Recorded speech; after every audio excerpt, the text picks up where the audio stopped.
Hai Sobat Leader, ketemu lagi dengan saya Ratna.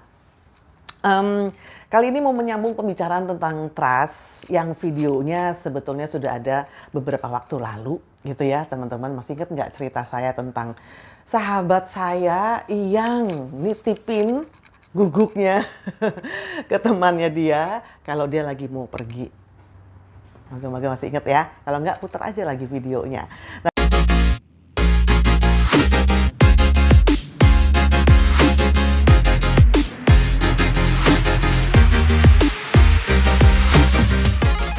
Nah, di situ kita udah bahas bahwa ketika bicara tentang trust itu berarti mengangkat gitu ya dua elemen dalam diri kita, yaitu karakter dan kompetensi.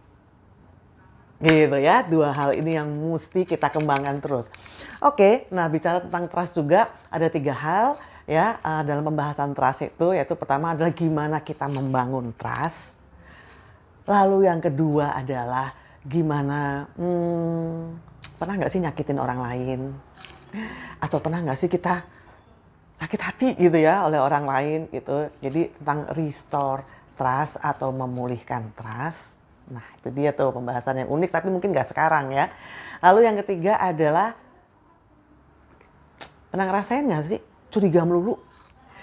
Sampai kemudian nggak bisa untuk trust ke orang lain.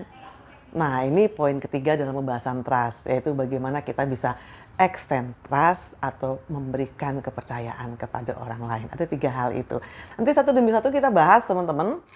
Tapi sebenarnya basic dari semua itu adalah perilaku kan ya. Orang bisa trust dengan kita pastinya ketika dia melihat sesuatu, merasakan gitu ya. Karena yang namanya perilaku itu kan juga dirasakan ya. Nah, di sini saya akan membahas tentang perilaku-perilaku tersebut, di mana perilaku-perilaku ini adalah hasil riset ya dari Franklin Covey, yang mana kalau kita lakukan perilaku-perilaku ini, syaratnya sih memang harus dilakukan dengan konsisten, dengan tulus gitu ya. Ya, niscaya kita akan dipercaya oleh orang lain. Nah, perilakunya ada berapa? Ada 13. Wah, banyak ya. Iya sih, tapi nanti akan kita bahas ya satu demi satu, dan ketika semuanya udah selesai dalam pembahasan kayaknya juga akan berjalan begitu aja sih, gak banyak-banyak juga gitu ya. Nah 13 perilaku itu kali ini saya akan membahasnya 3 dulu aja deh ya dalam pertemuan kali ini. Yang pertama adalah ketika kita berbicara dengan orang lain, bicaranya apa adanya gitu loh. Jadi intinya adalah kalau memang kita suka, ya kita bilang suka. Kalau kita nggak suka, ya kita bilang nggak suka. Jadi intinya adalah orang lain tahu posisi kita tuh ada di mana gitu loh. Nggak ada kepura-puraan di situ. Jadi ada unsur keterbukaan juga gitu. Nah bicara apa adanya ya bukan berarti kemudian kita bicaranya nyablak, nyakitin, nggak juga sih. Bicara apa adanya pastinya memang diikutin oleh skills komunikasi yang baik juga gitu kan ya.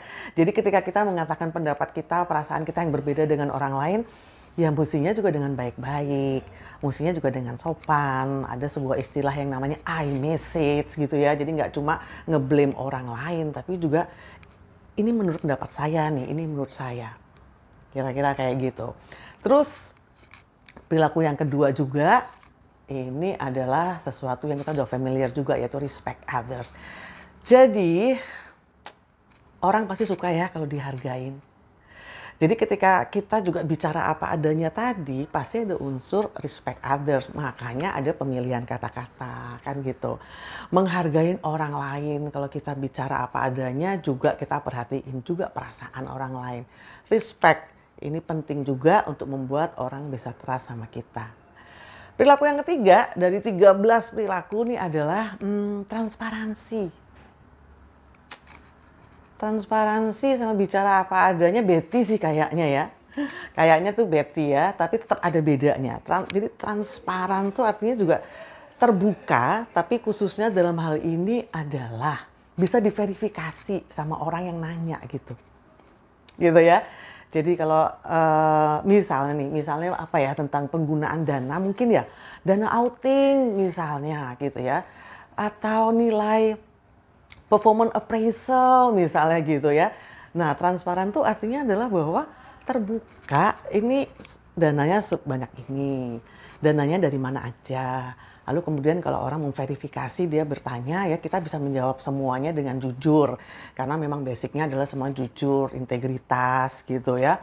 Kemudian tahu larinya kemana dananya dan sebagainya. Misalnya tentang KPI juga sama. Kenapa KPI-nya bisa nilainya ya sekian gitu ya. Jadi transparan tuh artinya itu tadi terbuka, bisa didiskusikan, kalau orang nanya kita bisa menjawab. Nah, niscaya orang akan trust sama kita. Kayaknya susah-susah gampang, gampang-gampang susah ya. Tapi dicoba aja. Baru 3 dari 13 perilaku. Oke, sampai di sini dulu. Kita akan ketemu di video selanjutnya. Dah.